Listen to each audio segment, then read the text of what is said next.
Oh, try to keep the video short. Okay. It's hot weather. Analysing sound.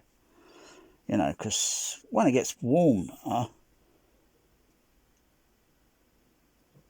you kind of say, oh, the sound's going to be a bit faster, isn't it? Warmer the air, the faster the sound. The colder the air, the sound moves slower. You know, if you ever seen Ice Station Zebra. Anyway, never mind. So, done a frequency sweep. Some are direct in the just see the screen from here. It's not bad. It's not bad. It's not bad. So I'm gonna go here. 1, 2, 3. I did the LCR, a basic LCR. I didn't include left center, right center, because that'd be more or less the same. And sometimes left LCR is mostly used if Dolby Stereo has been used quite a bit recently, and Dolby Atmos has taken a bit of a very much backseat. Anyway, never mind about Dolby Atmos. Then, okay, this will be direct. I applied some filters. Some are very wide, Q bandwidth, because I wanted to get this hump. Yeah, because it, you know, where it started going up on the crossover frequency, because I'm using a 24 dB octave slope, Lynx Riley at 401 hertz. It hurts. So it starts there when the sweep. So I start the sweep at about 300 something, and then it starts going up, and it goes level, and then I noticed it kind of going a little, but I'm not going to panic about that. Otherwise, might as well watch Hitchhiker's Guide to the Galaxy. So it kind of bumps up and down a little bit. It levels out. But that's, you know, that's probably some other filters I applied, and it might be a bit of phase, you know. Hey, I'm not bothered. It doesn't bother me. Okay. I know where it starts to then looks like it just drops off. As if the, I don't know. I wanted to patch the lead directly onto the AVR. I just can't find the bloody. I have to look to the view of the back panel of the AVR so I can know. Otherwise, I wouldn't have to pull that out. I could just go down and think, oh right, it's that RCA there. Pull that out, patch the lead in, because I want to take a direct reading off the Denon, but I'm thinking about, okay, the frequency response on the RAM would only go up to the most 24,000 kilohertz. Yeah, there's probably other things out there that go a little bit higher.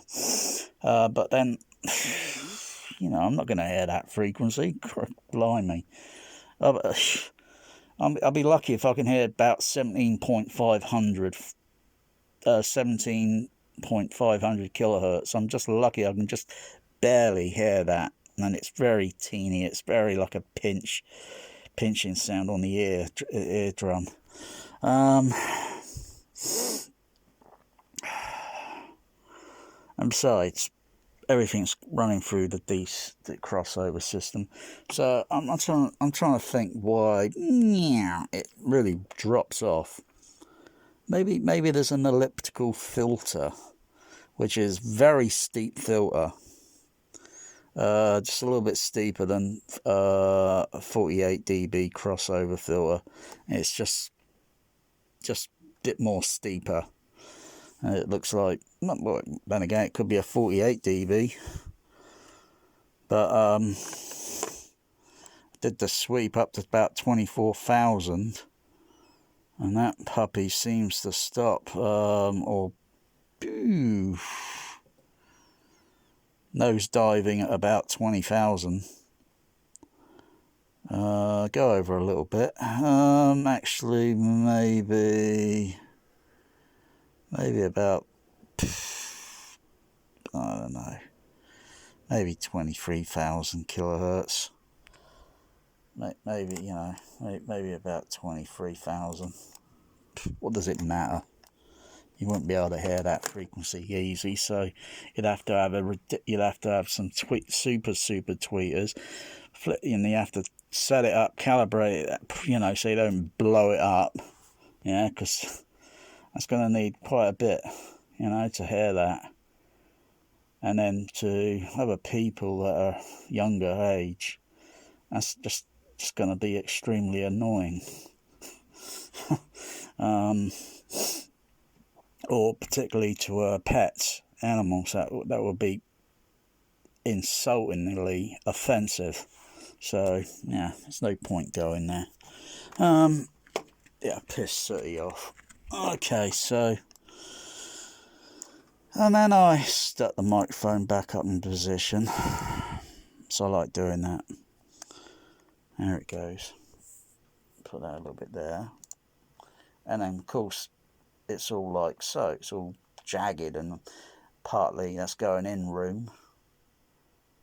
That's in room response, and partly that's transparent screen.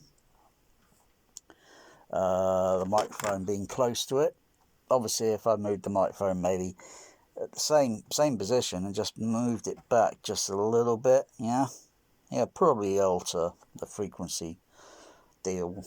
And pray I don't alter it any further. Doesn't really matter. I mean, I look at that and think, okay, I can see where these frequencies are dipping there. Okay, those written around 3 kilohertz, that's just too easy to hear, you know. It's just going to be, but, this frequency at 12 kilohertz, 12 point, some of it might partly actually be the diaphragm, the tweeter on the JBL 2370 71. I mean, it's not easy just to pull that screen out a little bit, get behind, disconnect the HF form, bring it down here in the room, get the microphone up close, or maybe say, extend my XLR cable leads, toss them outside, yeah, toss some long speaker cable out, take a little table down, or take something down outside, yeah, and do a frequency response outside when it's about maybe